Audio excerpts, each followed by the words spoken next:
Hello and welcome to this Thursday edition of Jamaica Magazine. I'm Theodore Henry.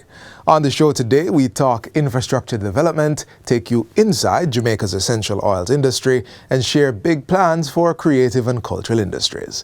It all unfolds right now.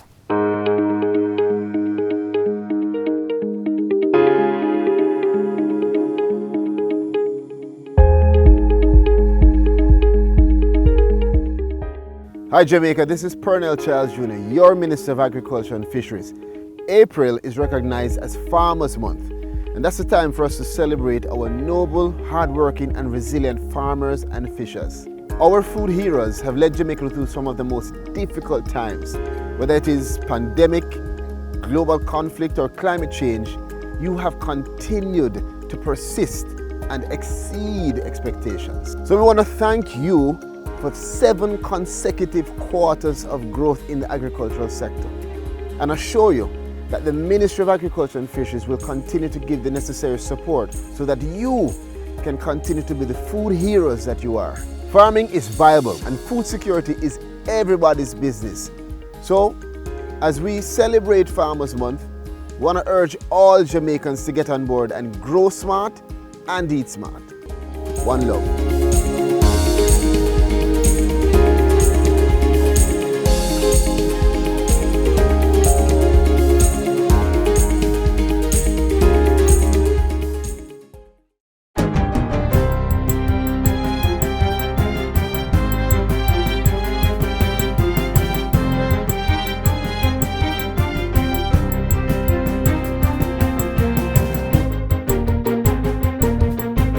Good day, I'm Stephen McHugh, and this is your JIS News for Thursday, April 13, 2023. Jamaica's inflation rate is on the decline. Data from the Statistical Institute of Jamaica, Statin, shows that inflation, which peaked at 11.8% in April 2022, fell to 7.8% in February this year. Senior Deputy Governor at the Central Bank, Dr. Wayne Robinson, says this has resulted from the BOJ's monetary policy actions as well as lower imported commodity prices. We actually responded very swiftly and very early and very decisively to the increase in inflation that we've been seeing, which was actually spurred by rising inflation globally. Now, as a result of our policy actions, along with the fact that we have been seeing a lowering in the prices of some international commodities over the past 10 months or so, we have been seeing a general reduction in the rate of inflation. Dr. Robinson was speaking at a JIS think tank last week. One of the measures taken by the Bank of Jamaica to manage inflation was raising the policy interest rate it pays on account balances of deposit-taking institutions.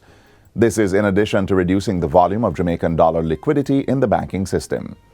There was also strong intervention to sell US dollars in the foreign exchange market, which has kept the Jamaican dollar stable. Still, BOJ's Senior Deputy Governor says inflation of 7.8% remains too high, and the central bank will continue taking the necessary monetary policy actions to reach government's target range of 4 to 6% by the end of this year. Dr. Robinson says the BOJ is paying keen attention to risks that could negatively impact this projection. These include global oil prices, labor market conditions, and natural disasters. Government will only engage the services of security companies that adhere to the 2022 Supreme Court ruling to regard security guards as employees and not contract workers. Minister with responsibility for information, Robert Morgan, reiterated the position as he addressed this week's post-cabinet press briefing on Wednesday. The ruling came into effect this month and allows security guards to access the full benefits of entitlements under the law. Minister Morgan says this is one of the most significant transformations in labor relations in Jamaica. We're now able to move over 40,000 people to, for example, get an NHT benefit. They can now get proper pension and health care, all of those obligations, to make them a part of the society, to make them a part of the economy. He says the government is aware of the challenges involved in adhering to the new dispensation ushered in by the Supreme Court ruling and is committed to working with all parties to ensure security guards receive the benefits they should. There will be challenges, as we see, with any major shift in labor relations. There will be teething pains, but the government is very cognizant of what is happening. We're very conscious of the concerns on both sides, And I assure you that the Cabinet and the Minister of Labour and Social Security are very focused on it and working to make sure that those are ironed out. During the briefing, the minister outlined a number of security-related agreements recently approved by Cabinet. They include a $174 million contract with Ranger Protection and Security Company Limited, or Hawkeye.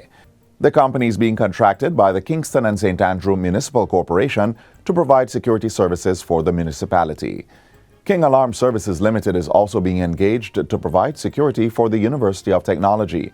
The contract, valued at $210 million, is for 2 years. Also coming out of this week's post-cabinet briefing, Jamaicans are being strongly cautioned against illegal travel through the Central America route.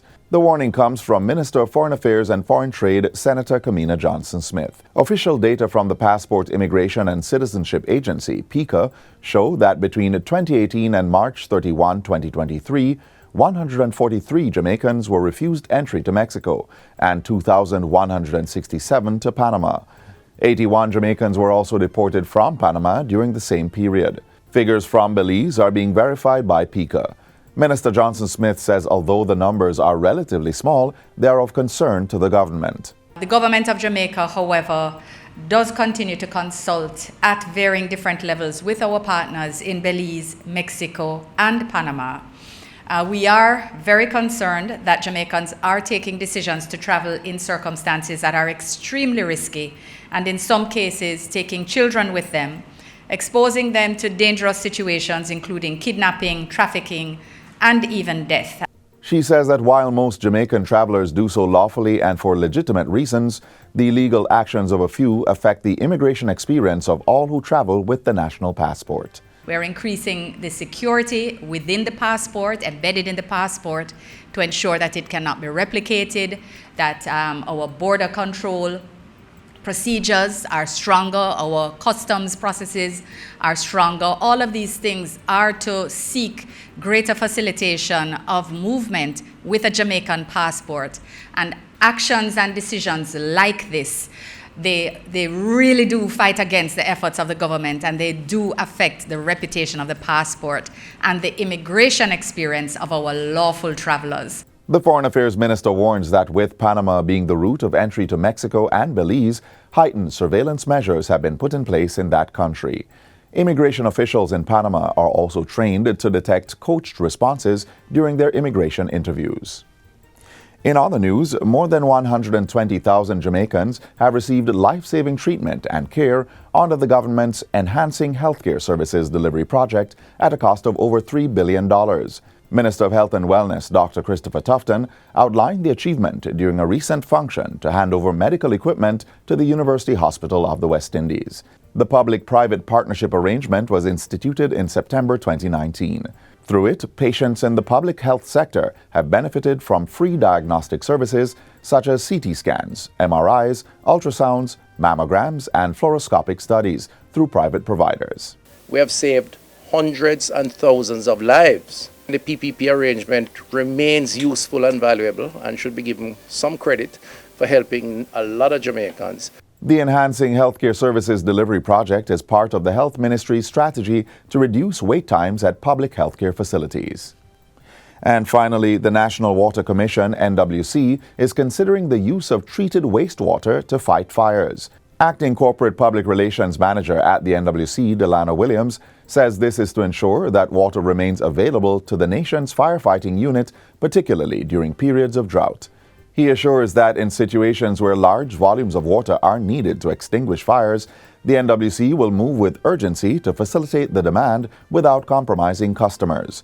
The Jamaica Fire Brigade has access to the Mona Reservoir, one of the NWC's largest raw water storage facilities, to equip the helicopters for fighting fires in remote locations. The Commission has also collaborated with the brigade to repair and maintain fire hydrants across the island. Commissioner of the JFB, Stuart Beckford, recently informed JIS News that 1,056 fire hydrants across the island were repaired in 2022. And that's it for JIS News Today. I'm Stephen McHugh. Thanks for watching.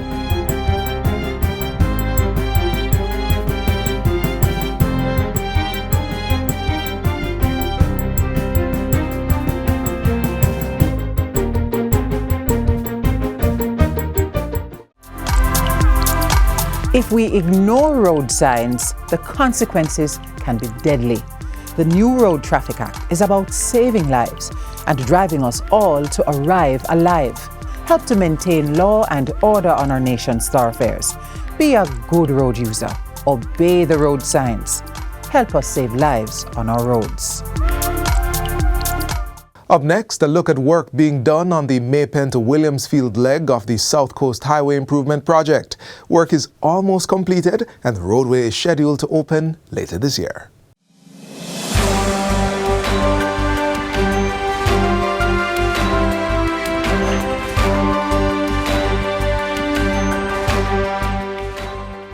Hi and welcome to OPM Connect. I'm Naomi Francis.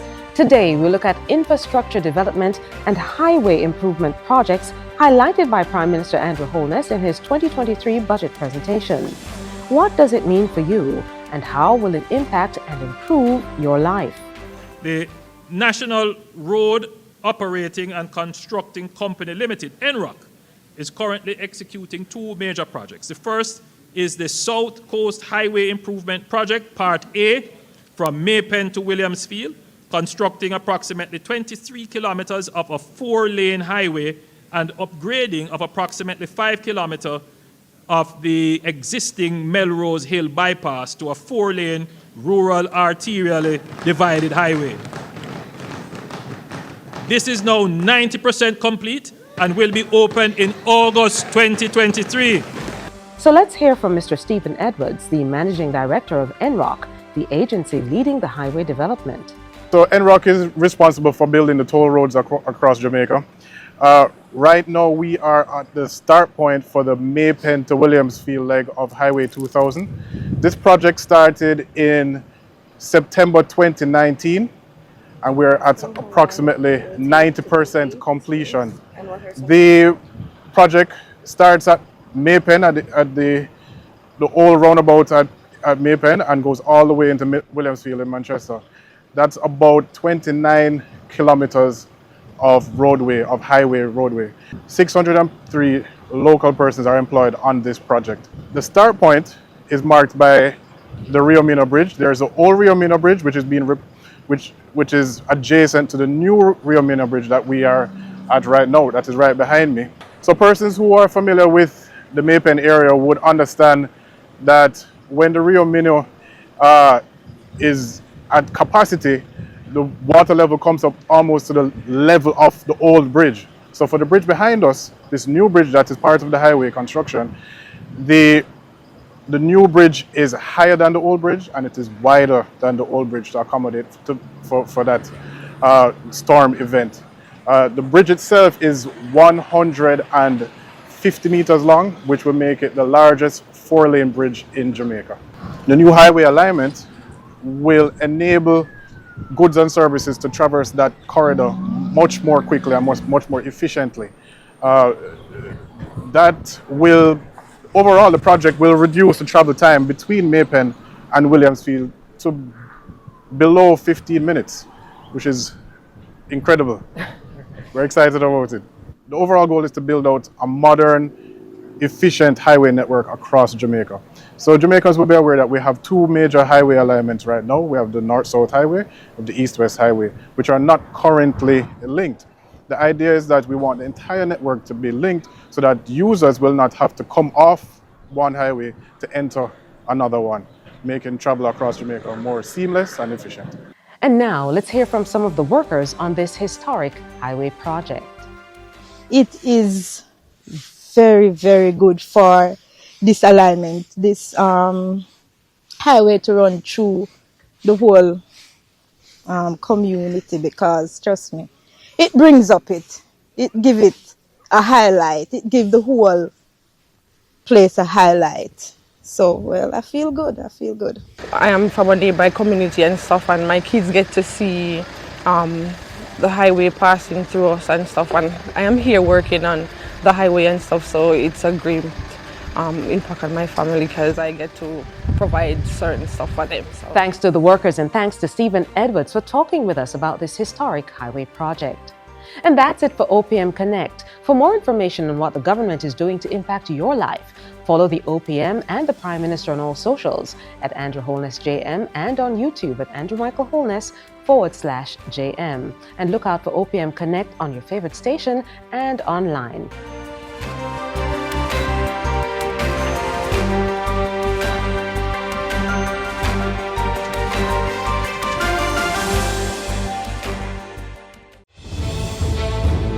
Water is precious. So we encourage everyone to practice the 4 R's of water conservation. Always remember to reduce your use of water wherever possible. Replace water wasting devices with water savings devices. Reuse water wherever possible. And wherever leaks are found, please repair them and repair them quickly. Don't delay. Practice the 4 R's of water conservation today. Let's go over to the Jamaica Business Development Corporation and check out its essential oil incubator. This global booming business is projected to earn over $15 billion in the next 4 years. Let's see how Jamaica is tapping into this market.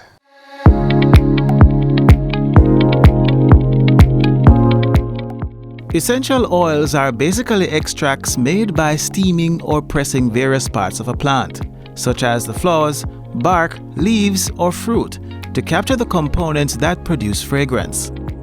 Increasing use and demand for these oils offer significant possibilities for entrepreneurship and wealth creation.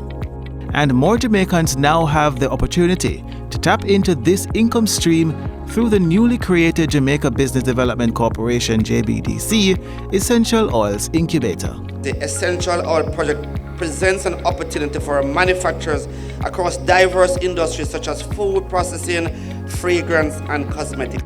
The global essential oils market is growing steadily, and according to Markets and Markets Research, it is projected to earn $15.3 billion in 2027, up from its current market size of $8.8 billion. To secure a slice of this pie, planning and implementation for the JBDC's Essential Oils Incubator project began in 2021. It followed a review by the Public Investment Management Secretariat (PIMSEC) and approval by the Cabinet. The project seeks to stimulate more local entrepreneurship development and support for rural and vulnerable communities, import substitution, and promotion of export. So we actually got 15 million as seed money to set up the incubator. And that for us was a major achievement. Farmers growing plant materials for the essential oils industry can now utilize the facility to add value to their production and even more. This is another firm indication of the government's push to develop the value chain in agriculture and to strengthen our non-traditional industries.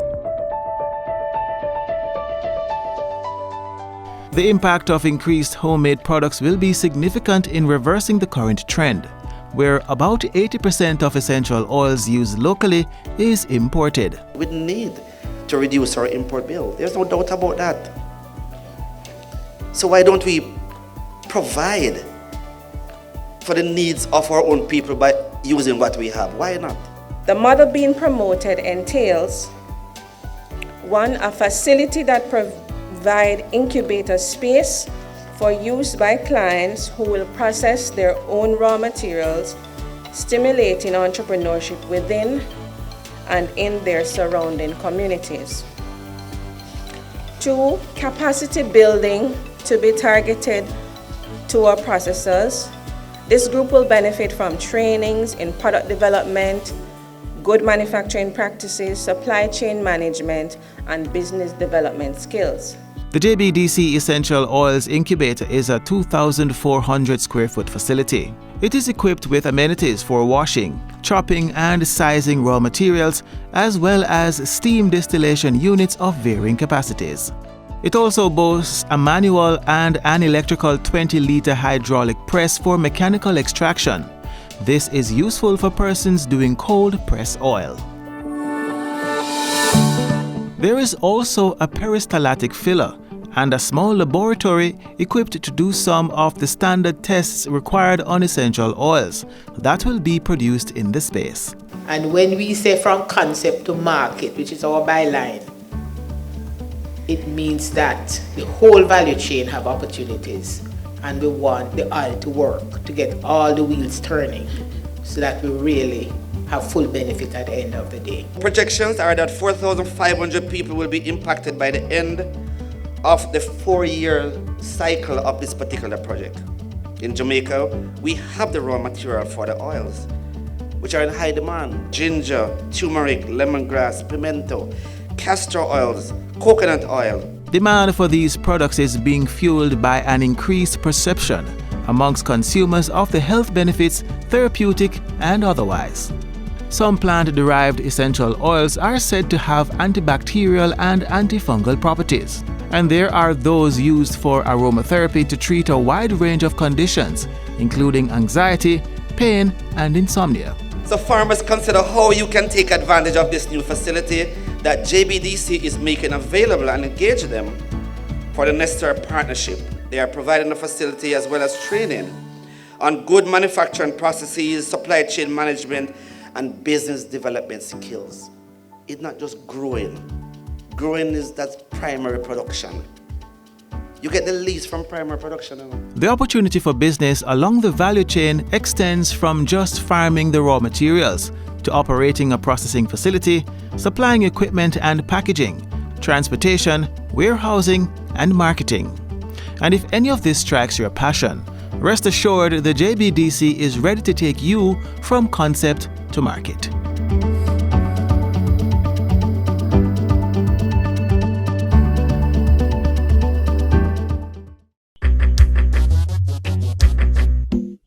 Nutritious food, succulent dishes, superior workmanship, and excellent service. Jamaica is on the go. Let's grow what we eat and eat what we grow. Let's harness the indomitable spirit of our most valued resource, our people. Let's support our local businesses. After all, buying Jamaican means building Jamaica.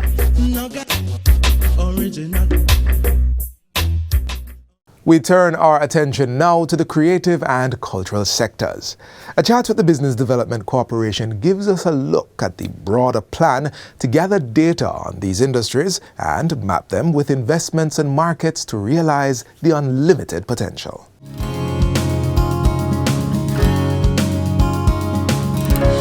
Jamaica's creative and cultural industries (CCIs) are being mobilized for an economic transformation. For many years, the country has generated global acclaim through its various CCIs, making them among the most significant industries. But their full social and economic potential have not been tapped into to spur the significant growth and development that is possible. We believe that is a set of industries that are actually transformational in terms of moving Jamaica forward economically and sustainably. The creative and cultural industries are founded on things that Jamaicans do well. So we have a natural competitive advantage in the creative and cultural industries.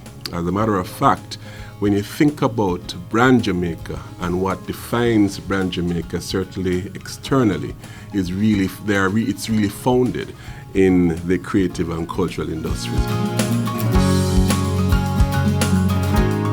The cultural and creative industries are a group of industries that whose core, whose raw material is founded on intangibles, products of the mind. Visual arts, theatre, dance and performing arts, design, music, gifts and crafts, advertising and marketing, media, festivals, fairs, and film, cultural heritage, television, broadcast, digital media, fashion, culinary, museums, galleries, and libraries. Increased attention is now being given to these industries to better exploit their economic and social development potential. This includes a full mapping of such industries with the support of the British Council in 2019 and 2020, and a situational analysis to pave the way forward. One of the critical things that came out of that mapping was, of course, that vexed issue of data. And the collection of data, the mining of the data, the analysis of the data, and the utilization of the data that is specific to the creative industries. Like, for instance, what is the specific value of the creative and cultural industries? How many persons are employed specifically in the creative and cultural industries, and what is the value of their contribution to the GDP? The UNESCO-funded Mapping Jamaica's Cultural and Creative Industries project estimates the contribution of Jamaica's CCI to be 5.2% of the country's GDP. The report from that mapping also indicates 2.2 billion Jamaican dollars, or about 14 million US dollars in revenue being generated annually by CCIs, which are estimated to account for 3% of total employment. We have not monetized sufficiently the creative industries to be the rich superpower that they can make us, that they can create for us in Jamaica. The Jamaica Business Development Corporation, JBDC, in partnership with the Statistical Institute of Jamaica, Statin, further embarked on a national project to validate the country's CCIs. That will give us a specific value of the industry, what's the contribution to GDP, what's the contribution to employment in particular. It will also give us some sub-data as well, like the value and importance of some of this to some social development as well. And it also will give us specific recommendations for the sector. For it to continue, we need to sensitize person what information do we need to keep going forward with this. When you're asked for the information, please provide the information at a detailed level, because in order to derive the value added, it's not just the sales or what income they're generating. We have to take from that cost. So we would love to get the information. The expectation is that Statin will consistently collect data to allow for ongoing understanding of the value and contribution of these industries. Mapping the return on investment, allowing government really to strategically and in a structured way decide on how it is that you're going to invest in both the demand side and the supply side of the chain of the creative and cultural industries, so that we can now plot real development and measurable development path for the cultural and creative industries. We believe that there's huge potential for wealth creation, for employment from the creative industry sectors that is just untapped presently. That's round one. We also believe that there is investment that is waiting to happen in the sector, as long as we can get a sense. Investors, they want a sense of exactly what they're investing in and what the potential returns on those investments are.